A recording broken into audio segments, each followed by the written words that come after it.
5 باتیں ارشاد فرمائیں اور عجب انداز، من یأخذ عنی ہؤلاء الکلمات، ہے کوئی جو مجھ سے 5 باتیں لے لے، فیعمل بہن، اور ان 5 باتوں پر عمل کرے،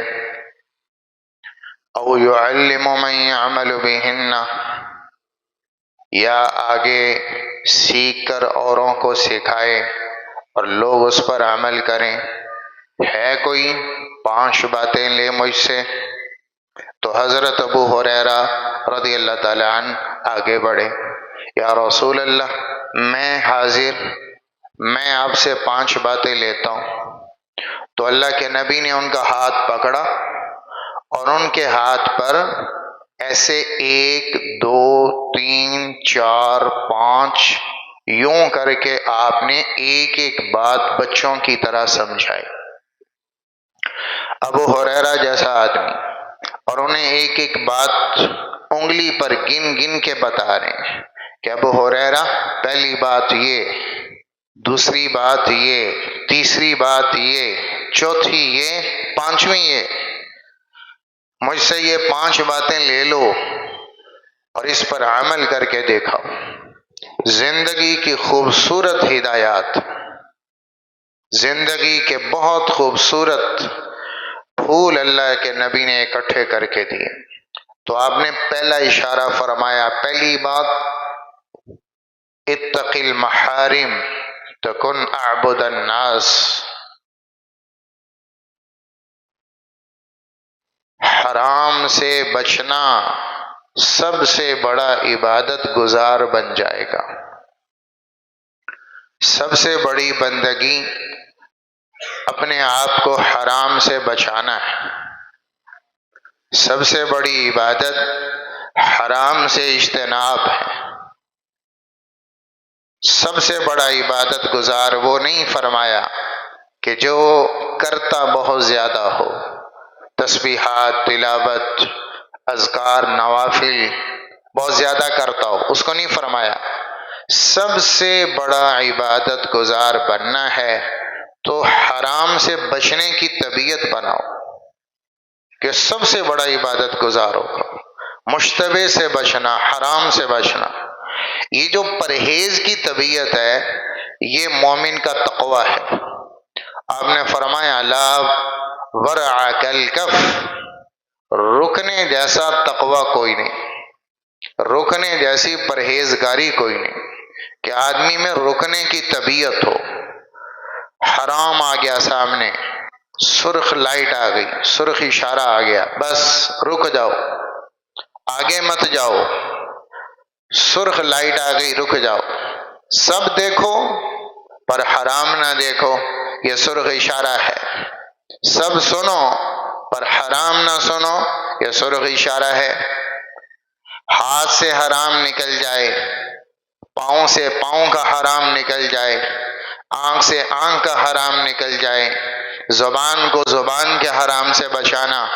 پیٹ کو پیٹ کے حرام سے بچانا، مال کو مال کے حرام سے بچانا، زندگی کو زندگی کے حرام سے بچانا، گھر کو گھر کے حرام سے بچانا، پیسے کو پیسے کے حرام سے بچانا، ہر قسم کے حرام سے بچنے کی طبیعت بن جائے۔ جہاں حرام آیا وہاں ڈر جائیں۔ یہ جو طبیعت ہے آج کل لوگوں میں یہ جرت پیدا ہو گئی، پتہ ہے کہ یہ سود ہے، بڑا معمولی سا گناہ سمجھ کے کر لیتے، پتہ ہے یہ جوا ہے، حرام ہے، معمولی سی بات ہے، کوئی بات نہیں، اس کو آرام سے کر لیتے، پتہ ہے یہ حرام ہے، یہ معاملہ حرام ہے، کوئی بات نہیں، یہ نظر حرام ہے، ڈال رہے ہیں، جرت سے ڈال رہے ہیں، یہ سننا حرام ہے، لذت سے سن رہے ہیں، یہ عمل حرام ہے، جسم کا عمل حرام جا رہے ہیں، کر رہے ہیں۔ یہ جو پرہیز کی طبیعت ہے یہ ٹوٹ گئی، اور اللہ تعالیٰ کہتا ہے ڈرو ڈرو، یحذرکم اللہ نفسہ، اللہ اپنے آپ سے ڈراتا ہے کہ ڈر پیدا کرو، ایایا فتقون، مجھ سے ڈرو، ایایا فرحبون، مجھ سے خوف کھاؤ کہ میری طاقت اور کس ذات کا حرام کر رہے ہو اور کس کا حکم توڑ رہے ہو۔ اس لیے فرماتے ہیں علماء کہ ہماری نظر میں کوئی صغیرہ گناہ بھی صغیرہ نہیں، اگر یوں دیکھا جائے کہ گناہ ہو کس ذات کا رہا ہے تو سارے گناہ کبیرہ۔ کس ذات کی نافرمانی ہے تو نافرمانی ہے، چھوٹے درجے کی ہو یا بڑے درجے کی ہو۔ تو بعض علماء یہ فرماتے ہیں کہ اگر نافرمانی جس کی جا رہی اس ذات کی عظمت کو دیکھا جائے تو ہر گناہ کبیرہ ہے، کوئی گناہ صغیرہ نہیں۔ پرہیز کی طبیعت ختم ہو گئی، کسی کے مال کو بغیر اجازت ہاتھ لگانا حرام ہے، پرواہ کوئی نہیں۔ گری پڑی چیز کو بغیر اٹھا لینا جائز نہیں، پرواہ کوئی نہیں، مال غنیمت سمجھ کے لوگ دبا لیتے ہیں۔ چوری حرام، پرواہ کوئی نہیں، ڈاکہ حرام، پرواہ کوئی نہیں، اور کمائی کے طریقے حرام جرت سے کرنے، خوف نہیں، ڈر نہیں،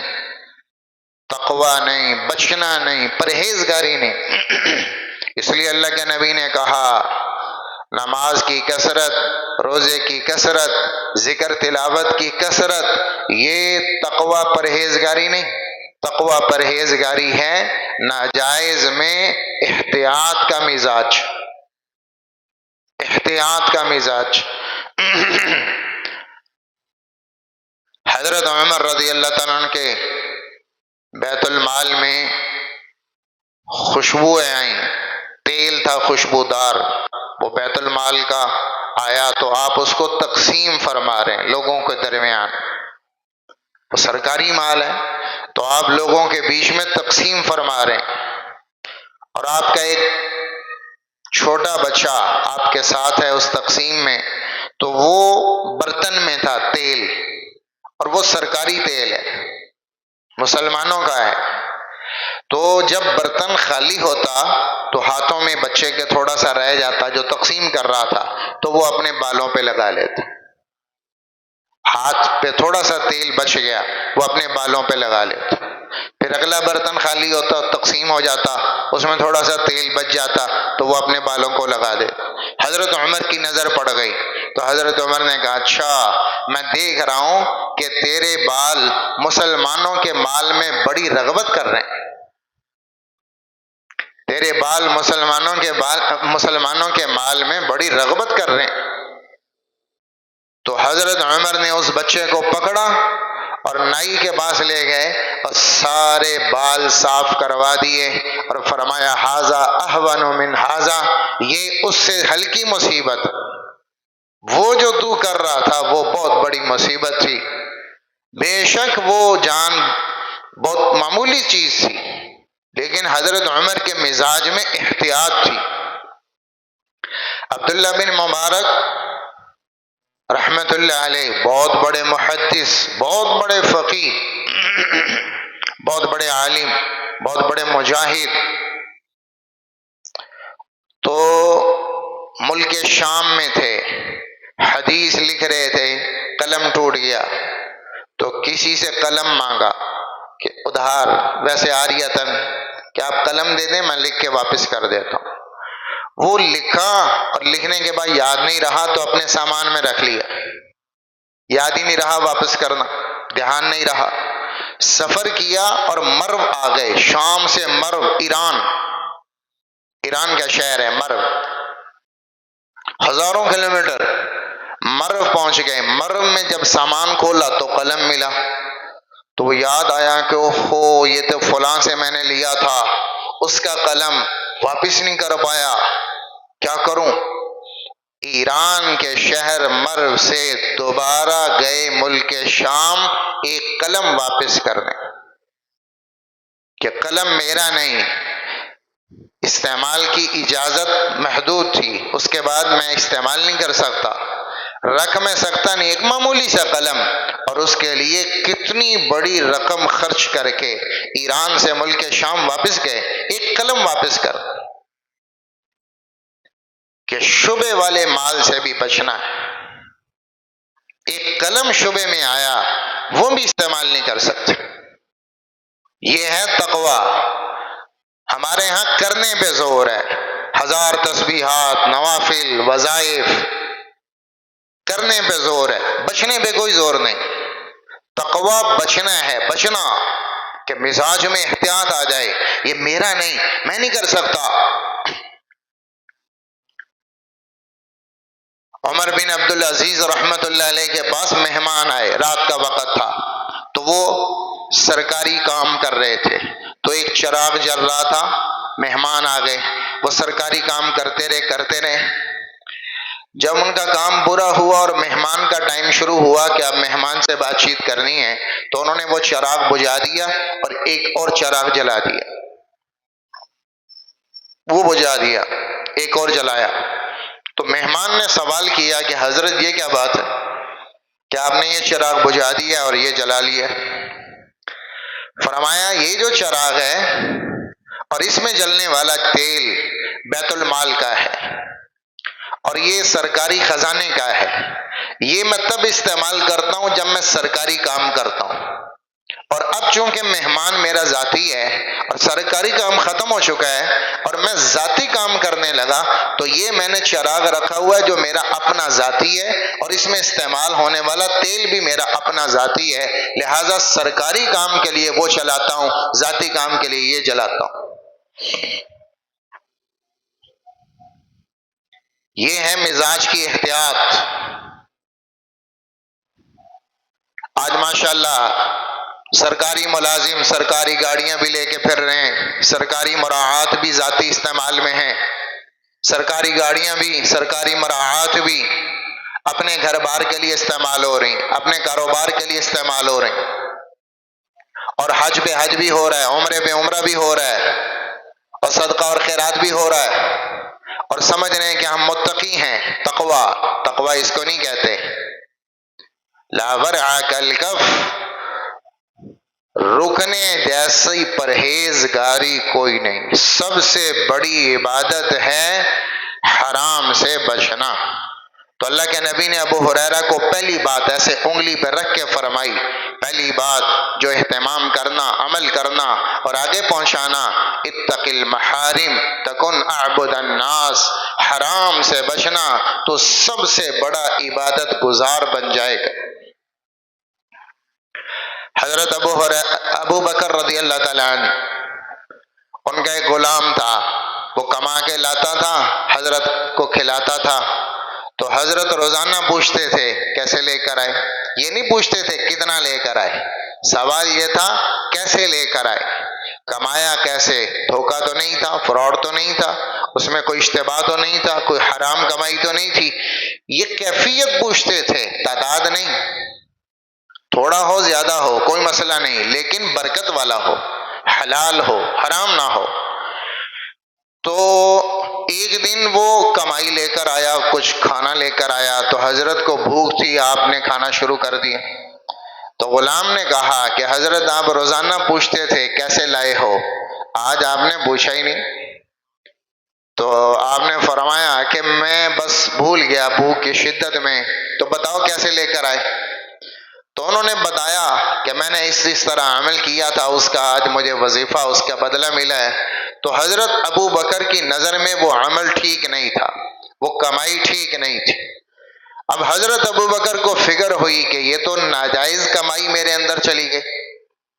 غلط کمائی میرے اندر چلی گئی، تو اب اندر میں حلق میں انگلی ڈال رہے ہیں تاکہ قے آ جائے اور الٹی آئے اور سارا باہر آ جائے، اور قے نہیں آ رہی تو لال پیلے ہو رہے ہیں،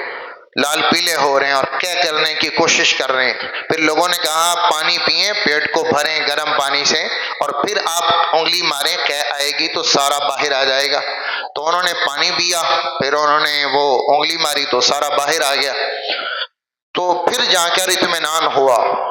لوگوں نے کہا ابو بکر ایک لقمہ ہی تو تھا، کھا لیا، کون سا جان بوجھ کے کھایا؟ پتہ نہیں تھا، لا علمی میں کھا گئے، تو ایک لقمہ ہی تھا، آپ تو اتنا مشقت اٹھا رہے ہیں کہ لگتا تھا آپ کی جان چلی جائے۔ حضرت ابو بکر رضی اللہ عنہ فرمایا اگر میری جان بھی نکل جاتی اس لقمے کو نکالنے کے لیے میں جان دے دیتا، لقمہ نہ چھوڑتا، کیونکہ میں نے اپنے نبی صلی اللہ علیہ وسلم سے سنا ہے کہ جس جسم کو حرام کے لقمے سے غذا دی جائے وہ جسم جہنم میں جلنے کے لائق ہوتا ہے، اللہ اس کو آگ میں جلاتا ہے۔ مزاجوں میں احتیاط نہیں، تسبیحات بھی گھما رہے ہیں، حرام بھی کرتے جا رہے ہیں، نماز کا سجدہ بھی ہے، جھوٹ بھی ہے، ادھر مسجد بھی ہے، ادھر سود بھی ہے، ادھر اعمال خیر اور نیکیاں بھی ہیں، اور ادھر جو ہے وہ جوا بھی کھیل رہے ہیں اور حرام بھی کما رہے ہیں،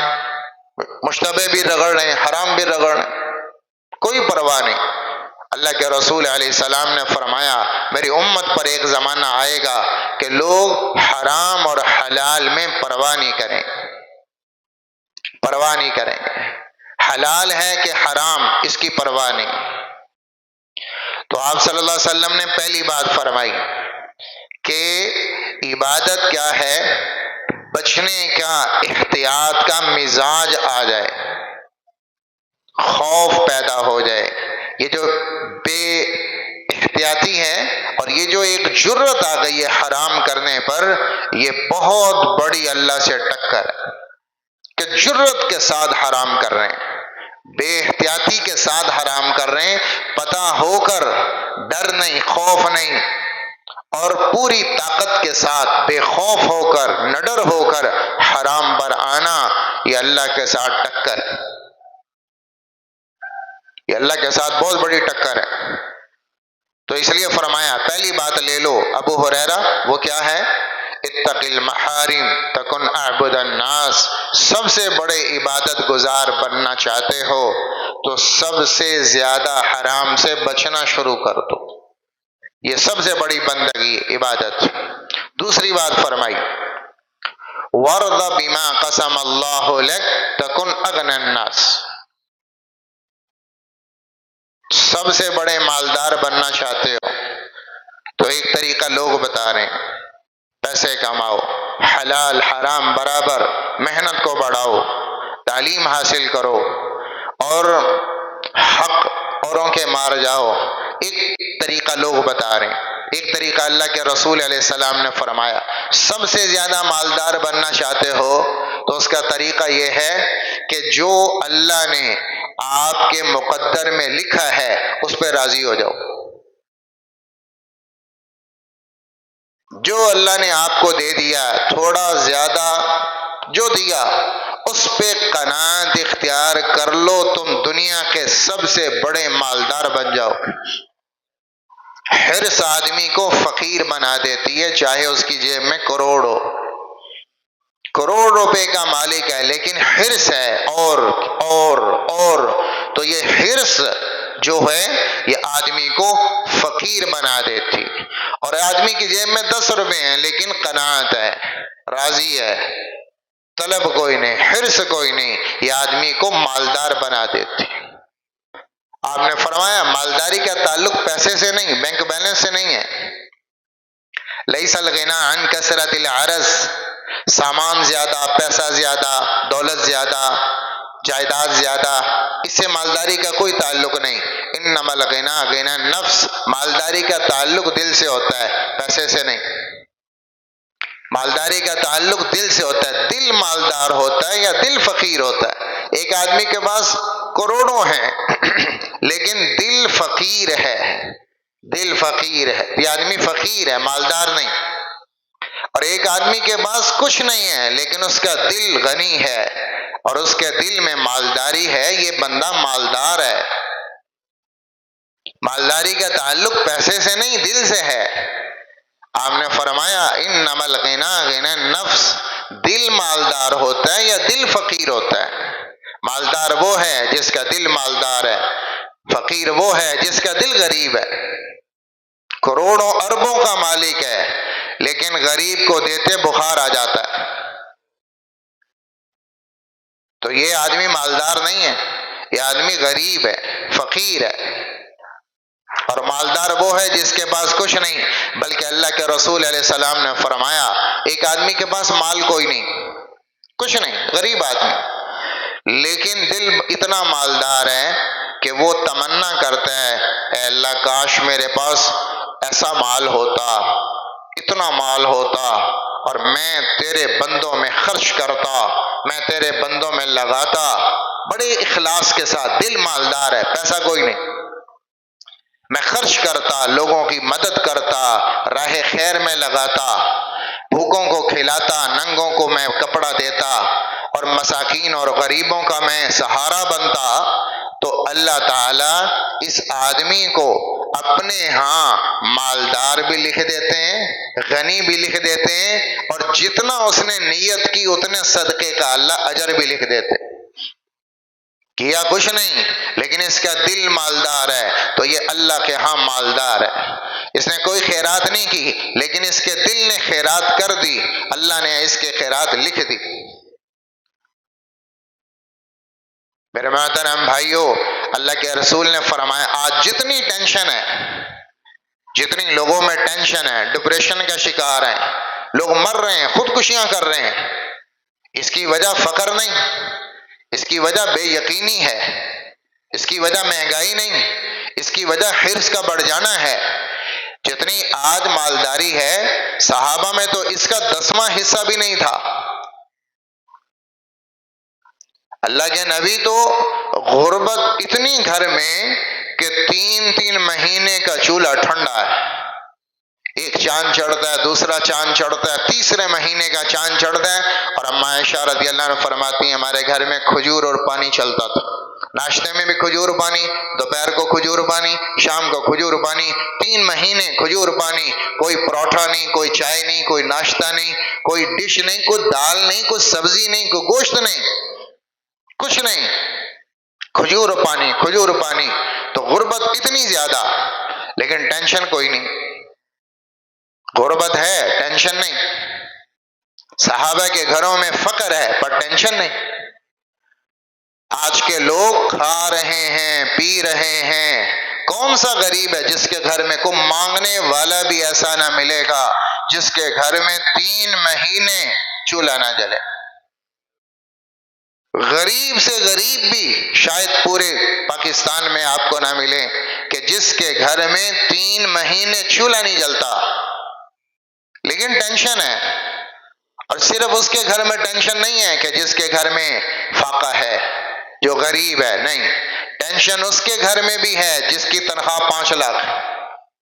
ٹینشن اس کے گھر میں بھی ہے جو مہینے کا 10 لاکھ کماتا ہے، ٹینشن اس کے گھر میں بھی پریشانیاں ہیں کہ جو مہینے کا 50 لاکھ کماتا ہے، ٹینشن اس کے گھر میں بھی ہے، کیونکہ ٹینشن کا تعلق آپ کی مالداری سے نہیں، آپ کے اسباب سے نہیں، وہ آپ کے ایمان سے ہے، وہ آپ کی قناعت اور حرص سے جڑی ہے۔ مالداری ہے، چیزیں ہیں، اسباب ہیں، کاروبار ہیں، نوکریاں ہیں، ملازمتیں ہیں، گاڑیاں ہیں، پر ساتھ پریشانی کیوں ہے؟ چونکہ ایمان کمزور،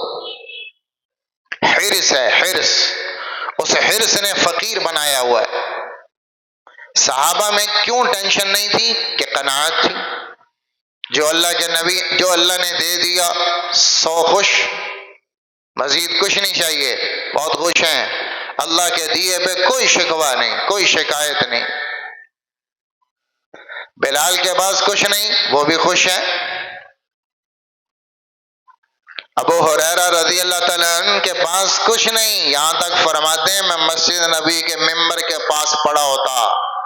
اور وہیں پڑے پڑے 7 دن کی بھوک ہوتی میرے اوپر، 7 دن کچھ نہیں کھایا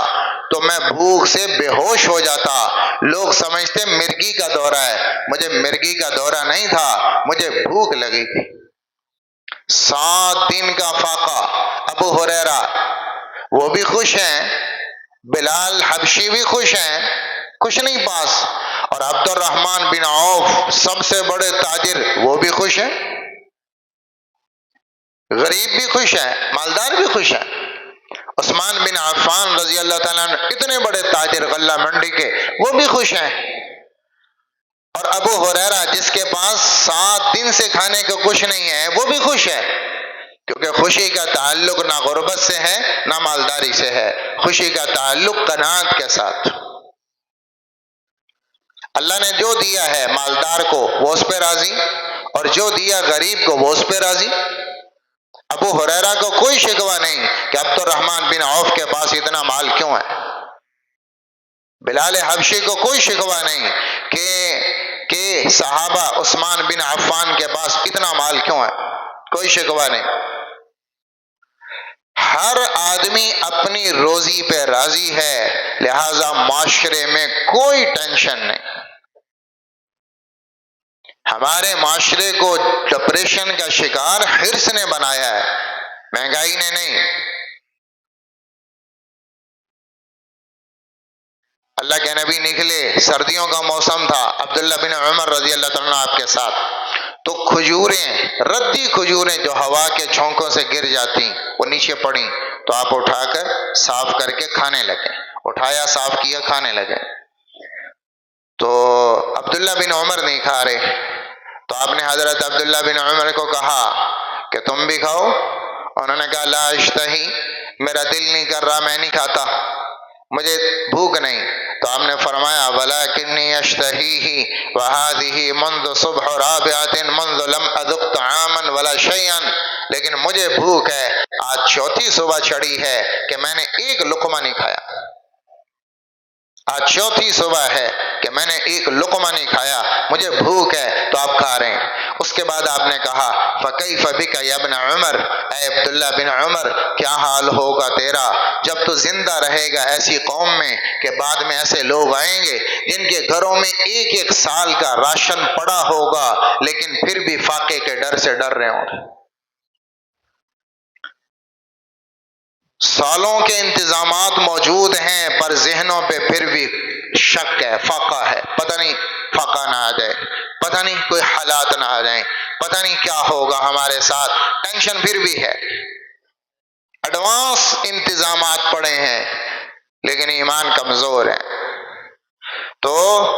آپ نے دوسری بات ابو ہریرہ کی انگلی پر آپ نے فرمائی گن کر، دوسری بات ہے وَرْضَ بِمَا قَسَمَ اللَّهُ لَكَ تَكُنْ أَغْنَى النَّاسِ، اے ابو ہریرہ سب سے مالدار بننا چاہتے ہو تو پھر کیا کرو، اللہ کی تقسیم پر راضی ہو جاؤ۔ جو اللہ کی تقسیم پر راضی ہو جاتا ہے وہ بادشاہ بن جاتا ہے، وہ دل کا بادشاہ بن جاتا ہے، بڑے بڑے بادشاہ اس کے قدموں کے نیچے زیر ہیں۔ ہشام بن عبد الملک بنو امیہ کا بہت بڑا بادشاہ تھا، ہشام اپنے زمانے کا بڑا مالدار آدمی تھا اور خلیفہ وقت بھی تھا۔ وہ طواف کر رہا تھا حرم میں، تو حضرت عبداللہ بن عمر کے بیٹے ہیں سالم، حضرت عمر کے پوتے سالم بن عبداللہ، بہت بڑے آدمی، تو وہ بھی طواف کر رہے تھے، ملاقات ہوئی طواف کے بیچ میں حرم میں، تو ہشام بادشاہ ہے، اس نے کہا سالم آپ بڑے نیک آدمی ہیں، کوئی حاجت ہے تو بتائیں میں پوری کر دوں، کوئی ضرورت ہے تو بتائیں میں پوری کر دوں۔ تو سالم رحمت اللہ علیہ نے فرمایا کیا حرم میں اللہ کے گھر میں میں غیر اللہ سے مانگوں، کیسی بات ہے، کیا شرم نہیں آئے گی مجھے کہ اللہ کے گھر میں اللہ کے غیر سے مانگوں؟ حرم میں طواف کیا دونوں نے، تو سالم باہر چلے گئے، طواف کر کے فارغ ہوئے، تو جب حرم سے باہر نکلے تو ہشام بھی پیچھے آ گیا، حرم سے باہر آ گئے،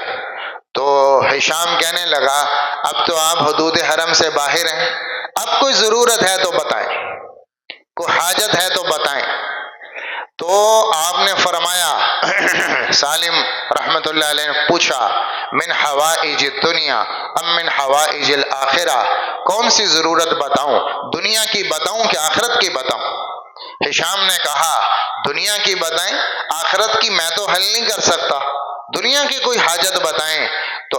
سالم رحمت اللہ فرمایا والذی نفسی بیدی ما سألت الدنیا من یملکها فکیف من لا یملکها، اس ذات کی قسم جس کے قبضے میں میری جان ہے، دنیا تو میں نے اس سے نہیں مانگی جو دنیا کا مالک ہے، تو اس سے کیا مانگوں گا؟ دنیا کی ضرورت تو اس سے کیا کہوں؟ میں نے تو دنیا کی ضرورتیں اس سے نہیں کہیں جو دنیا کا بادشاہ ہے، مجھے آخرت چاہیے، آخرت جو ہے راضی ہیں، کوئی ٹینشن نہیں، کوئی کسی قسم کی کوئی مشکل، کوئی پریشانی نہیں۔ یہ ہے میرے محترم بھائیو استغنا، استغنا، کسی کی کوئی ضرورت نہیں، جو اللہ نے دیا ہے میں اس پہ کروڑوں دفعہ شاکر ہوں اور میں شکر کرتا ہوں، میں کسی کو نہیں دیکھتا، سب کا معاملہ اللہ کے ساتھ ہے، کسی کو تھوڑا دیا اس کی مرضی، کسی کو زیادہ دیا اس کی مرضی، مجھے جو دیا وہ بھی اللہ کی رضا ہے، میں اس پہ راضی ہوں۔ امام غزالی سے کسی نے پوچھا کہ آپ ہمیشہ خوش رہتے ہیں، آپ کو پریشان نہیں کبھی دیکھا کہ منہ لٹکائے ہوئے، غم میں مارے ہوئے، بہت ٹینشن میں ہوں، کبھی دیکھا نہیں آپ کو۔ حالات تو ہر آدمی پر آتے ہیں، اونچ نیچ تو آتی رہتی، لیکن آپ کو کبھی ہم نے پریشان نہیں دیکھا۔ تو امام غزالی نے عجیب جواب دیا، فرمایا کہ وہ آدمی کیسے پریشان ہو، دنیا میں ہر کام جس کی مرضی کے مطابق ہو رہا ہو، وہ کیسے پریشان ہو سکتا؟ دنیا میں جتنے کام ہیں وہ سارے میرے مرضی کے مطابق ہو رہے ہیں، مجھے کوئی ٹینشن نہیں۔ تو سائل نے کہا یہ تو ہو نہیں سکتا کہ دنیا میں ہر کام آدمی کی مرضی کے مطابق ہو رہا ہو، کچھ ہوتا ہے کچھ نہیں ہوتا، کچھ مخالف بھی ہیں مرضی کے، کچھ مطابق بھی ہیں، تو یہ تو ہو نہیں سکتا، تو آپ یہ کیسے کہہ رہے ہیں؟ تو امام غزالی نے فرمایا کہ دیکھو بھائی، دنیا میں جو کام ہو رہا وہ اللہ کی مرضی سے ہو رہا، جو بھی ہو رہا ہے اللہ کی مرضی سے ہو رہا ہے، اور میں نے اپنی مرضی چھوڑ دی اور اپنی مرضی کو اللہ کی مرضی میں فنا کر لیا، جو اللہ کی مرضی وہ میری مرضی، جو اللہ نے چاہا وہ میں نے بھی چاہا، میری اپنی کوئی چاہت نہیں، اپنی چاہت کو اللہ کی چاہت میں فنا کر دیا ہے، لہٰذا دنیا میں جو ہو رہا ہے وہ اللہ کی چاہت ہے، وہی میری چاہت ہے، تو گویا سارا میرے مطابق ہو رہا ہے، مجھے ٹینشن ہی کوئی نہیں کہ میں نے اپنی چاہت کو اللہ کی چاہت میں فنا کر دیا۔ ایک بہت بڑے بزرگ تھے، غالباً سفیان ثوری رحمت اللہ علیہ، کشتی میں بیٹھے سفر کر رہے ہیں اور کشتی میں چوری ہو گئی، کشتی میں چوری ہو گئی، کسی کی کوئی چیز چوری ہو گئی، مل نہیں رہی، تو انہوں نے کہا بھئی کوئی چور ہے، تو شک کرتے کرتے، وہ جانتے نہیں، شک کرتے کرتے ان کی طرف نسبت چلی گئی، بھئی یہ سادہ سا بزرگ سا صوفی سا آدمی لگتا ہے اسی نے گڑبڑ کی ہوگی، اسی نے کیا ہوگا، تو وہ سارے مارنے لگے، ان کو مار رہے ہیں، مکے اور لاتیں اور کھونسے اور جوتے مار رہے ہیں، اور وہ کہہ رہے ہیں الحمدللہ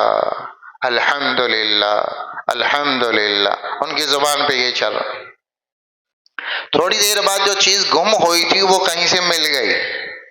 کہ بھئی وہ ذرا سامنے نہیں تھی، یہاں پڑی تھی، وہ مل گئی، بھئی یہ مل گئی، چیز مل گئی، پتہ چلا کہ یہ چور نہیں۔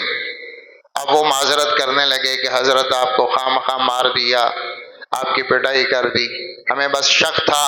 تو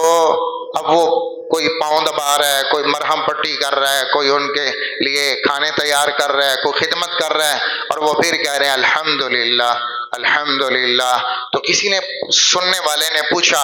کہ مار پڑ رہی تب بھی الحمدللہ، گھونسے پڑے، لاتیں پڑی، مکے پڑے، الحمدللہ، اور حلوے کھلائے جا رہے ہیں، اکرام ہو رہا ہے، عزت ہو رہی ہے، تب بھی الحمدللہ، یہ کیا چکر ہے؟ کہا بھائی دیکھو، اس کی مرضی وہ مار پڑوا دے تب بھی الحمدللہ، مالک کی مرضی ہے کہ اب اس کو مار پڑے تو میں اللہ کے فیصلے پہ راضی، مار پڑ رہی الحمدللہ، اور اکرام کروا دے تو اللہ کا ارادہ تو تب بھی الحمدللہ، اللہ کے ہر ارادے پہ راضی، وہ مار پڑوا دے الحمدللہ، اور وہ اکرام کروا دے الحمدللہ۔ ابو بکر رضی اللہ تعالیٰ عنہ کپڑے کے کتنے بڑے تاجر تھے، انٹرنیشنل کاروبار تھا، یمن سے، عراق سے، شام سے، حیرہ سے اور مختلف علاقوں سے ایکسپورٹ امپورٹ کرتے تھے، کپڑا آتا بھی تھا اور اس کے بدلے میں سامان جاتا بھی تھا، ملکی تجارت نہیں تھی، انٹرنیشنل لیول کی تجارت تھی، اتنے بڑے تاجر، سارا اللہ کے دین پہ لگا دیا، سارا لگا دیا، سارا لگا دیا، اللہ نے قرآن میں خرچ کی تعریف فرمائی۔ پھر وہ وقت آیا تبوک کے موقع پر کہ سارا گھر کا سامان اٹھا کے دے دیا، بدن کے کپڑے بھی کوئی نہیں، تو جبریل آئے، جبریل آئے، اللہ تعالیٰ سلام پیش کرتا ہے ابو بکر کو، اور اللہ تعالیٰ یہ پوچھتا ہے ابو بکر اس فقر میں اللہ سے شکایت تو کوئی نہیں، کہ کہاں کپڑے کا اتنا بڑا تاجر اور آج یہ حال کہ بدن پہ بھی کپڑا کوئی نہیں، کبھی وہ حال تھا آج یہ حال ہے، اللہ سے کوئی شکایت تو کوئی نہیں، اللہ سے راضی ہو؟ تو اللہ کے رسول نے ابو بکر کو کہا یہ جبریل آئے بیٹھے، اللہ کا سلام بھی لائے اور پوچھ رہے ہیں ابو بکر راضی ہو؟ تو ابو بکر رونے لگ گئے اور بہت روئے اور فرمایا انا عن ربی راضین، انا عن ربی راضین، انا عن ربی راضین۔ بھلا ابو بکر کی کیا مجال کہ رب پہ غصہ کرے، رب پہ ناراض ہو، میں اللہ کے ہر فیصلے پہ راضی، وہ کپڑے کا انٹرنیشنل تاجر بنا دے میں راضی، وہ آج بدن کے کپڑے بھی اتروا لے میں راضی، مجھے کوئی اللہ سے گلہ نہیں۔ یہاں آدمی کا چلتا کاروبار تھوڑا سا ڈاؤن ہوتا ہے، کہتا ہے آیا کسی نے کچھ کرا دیا، کسی نے کچھ کرا دیا، میرا کاروبار دوڑ رہا تھا اس کے بعد بریک لگ گئی، میرا کاروبار بھاگ رہا تھا اب چلتا ہی نہیں، کسی نے کچھ کروا دیا، کروا نہیں دیا۔ اچھے حالات بھی اللہ لاتا ہے، برے حالات بھی اللہ لاتا ہے، اور دونوں کے ذریعے اللہ آزماتا ہے۔ تلک الایام نداولها بین الناس۔ تیسری بات آپ نے ابو ہریرہ کو گنوائی، تیسری بات احسن الی جارک تکن مؤمنا، اپنے پڑوسی سے ہمیشہ اچھا سلوک کرنا تو مومن بن جائے گا۔ مومن کی نشانی اچھا سلوک، اپنے دائیں بائیں ماحول سے اچھا سلوک، اپنا پڑوسی ہے آپ کا دائیں میں بائیں میں، آپ کے پہلو میں، آپ کا گھر کا پڑوسی، آپ کے دکان کا پڑوسی، آپ کے دفتر کا پڑوسی، آپ کی سواری میں پڑوسی، آپ کی گاڑی میں پڑوسی، یہ پڑوسی ہیں سارے جو آپ کے دائیں بائیں متعلق لوگ ہیں، پڑوسی ہیں جن کا آپ کے ساتھ تعلق براہ راست ہے، وہ اگر آپ سے راضی ہیں تو آپ مومن ہیں۔ ایک صحابی نے پوچھا یا رسول اللہ کیف لی ان اعلم، مجھے کیسے پتا چلے گا کہ میں اچھا آدمی ہوں کہ برا آدمی ہوں، کہ مجھے کیسے پتا چلے؟ تو آپ نے کہا اپنے دائیں بائیں لوگوں سے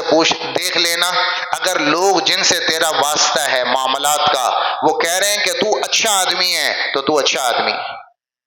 اور اگر لوگ کہہ رہے ہیں کہ تو اچھا نہیں ہے تو تو پھر اچھا نہیں ہے۔ ہم کیا کرتے ہیں کہ میں اچھا ہوں لوگ سارے برے، لوگوں نے میرا پتہ ہی نہیں، میں بہت اچھا ہوں لوگ برے ہیں۔ نہیں، لوگوں کے اگر لوگ کہہ رہے ہیں جن سے آپ کا معاملہ ہے آپ اچھے ہیں تو آپ اچھے ہیں، اگر آپ کے پڑوسی کہہ رہے ہیں کہ نہیں یہ بندہ اچھا نہیں ہے تو پھر وہ اچھا نہیں۔ پڑوسی کا حق ہے، اتنا حق ہے کہ اللہ کے رسول نے فرمایا جبریل مجھے اتنی دفعہ پڑوسی کے حق کے بارے میں وصیت کرتے رہے کہ مجھے یہ خطرہ ہونے لگا کہ کہیں اللہ پڑوسی کو وراثت میں حصہ نہ دے دے۔ اتنا تاکیدی حکم آتا تھا پڑوسی کے بارے میں کہ مجھے یہ خطرہ ہونے لگا کہ کہیں اللہ پڑوسی کو وراثت میں حصے دار نہ بنا دے۔ آپ نے فرمایا گوشت بناؤ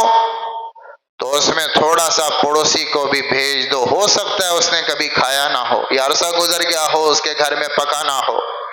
اور پھر یہاں تک رعایت دے دی کہ اگر تم بوٹی نہیں بیچ سکتے تو گوشت میں شوربہ ہی ڈال دو، پانی ڈال دو، تھوڑا شوربہ بڑھا دو، اس کے گھر میں گوشت کا شوربہ ہی بھیج دو، لیکن پڑوسی کا خیال کرو۔ ان استقرض کا اقرضتا ہو، وہ آپ سے قرضہ مانگے اور جائز بات ہو تو دے دو۔ وَإِنِ اسْتَعَانَ بِكَ أَعَنْتَهُ، اگر وہ آپ سے کسی کام میں مدد طلب کرے تو مدد کر دو۔ اور ان اصابتہ مصیبت عزیتہ، اگر اس کو کوئی مصیبت پہنچے تو کوئی تکلیف، کوئی مصیبت، کوئی پریشانی، کوئی دکھ آیا تو جا کر اس کو تسلی دیں، اس کو تسلی دیں، تعزیت کریں۔ وَإِنْ أَصَابَهُ خَيْرٌ حَنَّيْتَهُ، اور اگر پڑوسی کو کوئی اچھی بات مل گئی، اس کو کوئی خوشی ملی ہے تو جا کر مبارکباد پیش کریں۔ وَإِنْ مَرِضَ عُدْتَهُ، اور اگر وہ بیمار ہو جائے تیمارداری کرنے جائیں۔ وَإِنْ مَاتَ شَهِدْتَهُ، اگر وہ مر جائے تو جنازہ پڑھنے جائیں۔ اور فرمایا اپنی خوشبو، اپنی ہنڈیا کی خوشبو سے پڑوسی کو نہ ستاؤ، اپنی ہنڈیا کی خوشبو سے پڑوسی کو تکلیف نہ دو، کہ اگر تمہارے گھر پھل آتا ہے اور اس کے گھر نہیں آتا تو اپنے پھل کے چھلکے بھی چھپاؤ، کہ اس کے بچے دیکھیں گے اور وہ تمنا کریں گے اپنے باپ سے کہ ہمیں بھی لا کر دو، اور اس کے پاس اتنا ہے نہیں کہ وہ لا کر دے تو اس کا کلیجہ پھٹ جائے گا۔ تو اپنے آپ چھپاؤ، ہنڈیا ہے، بریانیاں بن رہی ہیں، مسالے قورمے اٹھ رہے ہیں اور دائیں بائیں والوں کے منہ میں پانی آ رہا ہے اور سارا ہی گھر میں کھا گئے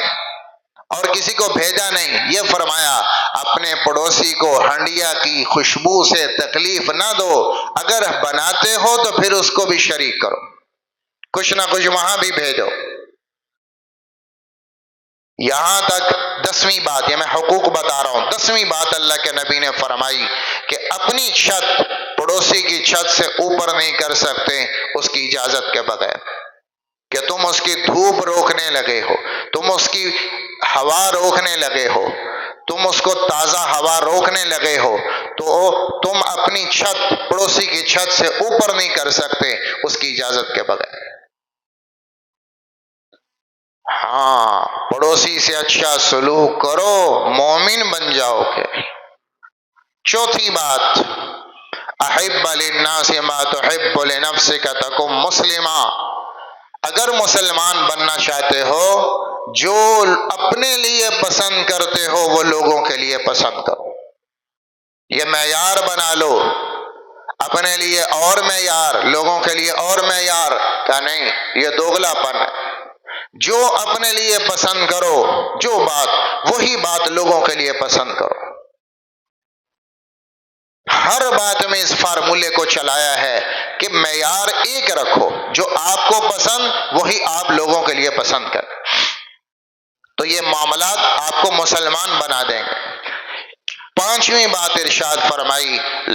یہ 4 باتیں کرنے کی ہیں، 5ویں سے روکا، لا تکثر الضحک، زیادہ ہنسا مت کر، زیادہ ہنسا مت کر، کھلکھلا کر، فإن کثرت الضحک تمیت القلب، زیادہ ہنسنا قہقہ لگا کر یہ دل کو مردہ کر دیتا ہے، چہرے کے نور کو بجھا دیتا ہے اور دل کی روشنی کو ختم کر دیتا ہے، ایمان کا نور بجھ جاتا ہے زیادہ ہنسنا۔ آج کل لوگ ہنسنے کو اسباب ڈھونڈتے ہیں، ہمیں ہنسنے، ہمیں لطیفے ملیں، ہنسنے کے پروگرام کیے جا رہے ہیں، ہنسنے کے پروگرام ہو رہے ہیں اور رونے کا کوئی پروگرام نہیں۔ آپ مسجد میں تشریف لائے، صحابہ کا مجمع ہنس رہا تھا، آپس میں بات ہو رہی تھی، مذاق ہو رہا تھا اور کھلکھلا کے ہنس رہے، اللہ کے نبی دیکھا تو آپ افسوس ہوا، افسوس ہوا۔ آپ نے فرمایا کہ تمہیں چاہیے تھا زیادہ روتے، کم ہنستے، اور اکثر ذکر حازم اللذات، اگر تم لذتوں کو توڑنے والی چیز کو یاد کرتے تو یہ حالت نہ ہوتی۔ پوچھا گیا یا رسول اللہ لذتیں کون سی چیز توڑتی ہے؟ آپ نے کہا موت کی یاد، موت کی یاد۔ آدمی کی لذتیں توڑ کے رکھ دیتی، لذتیں کہ مر جانا ہے، نہ کرو مر جانا ہے، چھوڑ دو مر جانا ہے، کتنے دن جی لو گے، آخر مر جانا ہے، آخر جنازہ ہے، آخر چارپائی پہ آنا ہے، آخر یہ سب کچھ چھوڑ جانا ہے، کتنے دن عیاشی کر لیں، کتنے دن مزے اٹھا لیں گے، آج کا پتہ نہیں کل کا پتہ نہیں، اور حساب بڑی لمبی بھی لگا لو تو کیا 10-15 سال اور کر لو گے، جو 30-40 کو پہنچ چکا ہے وہ کتنا جی لے گا، ہمارے جو حساب سے کتنا جی لے گا۔ اپنے آپ کو دھوکے میں نہ رکھو، 40 کے ہو گئے ہو تو آپ 60 کے بھی لگا لو تو 20 سال باقی، اور پروگرام 50-50 سال کے، امیدیں 100 سال کی، اور زندگی 10 سال بھی نہیں۔ اپنے آپ کو معیار میں لاؤ، دھوکے میں نہ رکھو۔ کتنا رہ گیا ہے؟ 40 45 50 ہو گئے، 10 سال نہیں رہ گئے، کوئی 15 سال جی لے گا، کوئی 10 جی لے گا، بس اس سے اوپر تو نہیں جا رہا۔ کوئی ہے جو 80 کو جا کے چھوتا ہے، ورنہ اللہ کے نبی نے فرمایا کہ 60 اور 70 کے بیچ میں میری امت کی عمر ہے، 60 اور 70 کے بیچ نارمل عمر میری امت کی وہ 60 اور 70 کے بیچ، کوئی ہے جو آگے جائے گا۔ تو کسی کے 10 سال رہ گئے، کسی کے 15 رہ گئے، کسی کے 20 رہ گئے، اور منصوبے ذہنوں میں چل رہے ہیں بینک بیلنس 50 سال کا۔ اتنا ہی رکھو بھائی، اگلی نسل چھوڑ دو کہ میں 7 نسلوں کا بنا کے جاؤں گا، جس نے بنایا پیدا کیا وہ ان کا ذمہ دار ہے، آپ اپنی آخرت بناؤ، اگلی نسل کی نہ بناؤ، اپنی آخرت بناؤ، خرچ کرو، اللہ کی راہ میں دو، بس 20-30 سال کا نظام بناؤ اپنا کہ یہ میرا اتنا ہی رہ گیا، اس سے زیادہ کوئی نہیں، بس اتنا میں نے کر کے جانا ہے، اگلی نسل اللہ کے حوالے۔ 2 آدمی مرے، روایات میں واقعہ ہے، 2 آدمی مرے، حساب ہوا، اللہ نے پوچھا ہاں بھائی کیا کر کے آئے؟ اس نے کہا جی آپ نے دیا تھا تو مجھے اپنی زندگی میں لگانے کا تھا، میں نے لگا دیا، اولاد کے لیے کیوں نہیں چھوڑا؟ اگلی نسل کے لیے۔ کہا جی وہ آپ کے حوالے کر دی، آپ جانے، آپ رب ہیں، آپ رازق ہیں، میں تو اپنی بناؤں گا، اگلی نسل آپ کے حوالے، آپ رازق ہیں وہ جانے آپ، میں تو اپنی قبر بناؤں، ان کی جنت، ان کی دنیا بناتے بناتے کہیں میری قبر نہ اندھیرے کا گڑھ بن جائے اور میری جنت چھن نہ جائے، تو میں کیوں نقصان کروں اپنا اولاد کی خاطر؟ تو ان کو ملے نہ ملے میں تو اپنی قبر بناؤں گا، تو میں اپنی قبر بنا آیا، میں خرچ کر آیا، اولاد آپ کے یقین پہ چھوڑ آیا۔ اللہ تعالیٰ نے فرمایا تو نے بہت اچھا اعتماد اور یقین کیا، اور جو تو نے ہم سے گمان رکھا ہم نے تیری اولاد کے ساتھ بعد میں ویسے کر دی۔ دوسرا آدمی مرا، پیش کیا، ہاں تم نے کیا کیا؟ کہا جی آپ نے اتنا مال دیا، اتنی دولت دی، اتنا یہ کچھ دیا۔ اچھا تو نے کیا کیا؟ مجھے خطرہ تھا کہ میرے جانے کے بعد میری اولاد کہیں رل نہ جائے، فقر میں نہ آ جائے، تو میں اولاد کے لیے بناتا رہا اور جوڑ کے ان کے لیے چھوڑ آیا تاکہ بعد میں فقر نہ آئے۔ تو اعتماد پیسے پر، اللہ پہ نہیں، پیسے پر۔ تو اللہ تعالیٰ نے فرمایا جو تجھے خطرہ تھا ہم نے تیرے بعد تیری اولاد کو اس خطرے میں مبتلا کر دیا۔ کہ میں نے ابھی واقعہ سنا ہے نا آپ کو، ہشام بن عبد الملک خلیفہ تھا پوری دنیا کا، سپر پاور، اپنی اولاد کے لیے کروڑوں جائیدادیں چھوڑ کے مرا، اور اس کے مقابلے میں عمر بن عبد العزیز بھی خلیفہ تھے، ایک آنا نہیں چھوڑا۔ وراثت میں کتنا؟ وراثت میں 11 درہم۔ عمر بن عبد العزیز 3 بر اعظم کا بادشاہ ہے، دمشق سے لے کر کشمیر تک حکومت تھی، دمشق سے لے کر سینیگال تک حکومت تھی، دمشق سے لے کر روس تک حکومت تھی، 3 بر اعظم پر حکمران ہے، اور وراثت کتنی؟ 11 درہم، اور بیٹے 18، وراثت 11، ایک درہم بھی بیٹوں کو وراثت میں نہیں آیا۔ تو عمر بن عبدالعزیز نے بچوں کو چھوڑا اللہ کے حوالے تقوی کی بنیاد پر، اور ہشام بن عبد الملک نے ایک ایک کے لیے لاکھوں چھوڑے۔ تو ایک بزرگ ہیں، وہ فرماتے ہیں اللہ کی قسم میں نے عمر بن عبدالعزیز کے بیٹوں کو ایک ایک نشست میں ہزار گھوڑا صدقہ کرتے دیکھا، اور ہشام بن عبد الملک کی نسل کو مسجد کے دروازے پہ مانگتا دیکھا۔ اپنی آخرت بناؤ، اولاد کی چھوڑو، سات نسلیں ہمارے ذمہ نہیں، وہ جس نے بنایا ہے وہ خود پالے گا۔ تمہارے 20 سال رہ گئے، تمہارے 15 سال رہ گئے، تمہارے 10 سال رہ گئے، ان کے لیے حساب کتاب برابر کرو، خرچ کرو، اللہ کے نام پہ لگاؤ، اور صدقہ جاریہ کر کے جاؤ، اعمال کر کے جاؤ۔ اگلی نسل اللہ کے حوالے۔ اگلی نسل صدقہ نہیں کرنے دے رہی کہ میں تو ابھی بیٹے کے لیے مکان بنانا ہے، میں نے تو ابھی اگلی نسل کے لیے جائیدادیں لینی ہیں، میں نے ہر بیٹے کے لیے پلاٹ لینے ہیں، میں نے ہر بیٹے کے لیے وراثت چھوڑ کے جانی ہے، میں نے اولاد کے لیے اتنا کچھ چھوڑ کے جانا ہے، اپنا پتہ نہیں، آج ہے کل ہے۔ اس لیے میرے محترم بھائیوں، اگلی نسل کی چھوڑیں، وہ آپ کے ذمے نہیں، وہ اللہ کے ذمے ہے، اپنی قبر آپ کے ذمے ہے، وہ بنا کے جائیں۔ اللہ تعالیٰ یہ 5 باتیں ہیں جس کو میں خلاصتاً بتا دیتا ہوں کہ 5 باتیں آپ نے ابو ہریرہ کو گنوائیں کہ ابو ہریرہ لے لو مجھ سے 5 باتیں۔ ایک بات یہ فرمائی، سب سے بڑا عبادت گزار بننا چاہتے ہو تو حرام سے بچنے کی عادت ڈالو۔ سب سے بڑا مالدار بننا چاہتے ہو، دوسری بات تو اللہ کے دیے پہ راضی ہو جاؤ، اور تیسری بات مومن بننا چاہتے ہو پڑوسیوں سے اچھا سلوک کرو، مسلمان بننا چاہتے ہو تو جو اپنے لیے پسند کرتے ہو وہ اوروں کے لیے پسند کرو، اور 5ویں بات زیادہ ہنسا مت کرو کہ زیادہ ہنسنے سے دل مردہ ہو جاتے ہیں۔ یہ 5 باتیں آپ نے ابو ہریرہ کو ایسے انگلیوں پہ گن کے شمار کر کے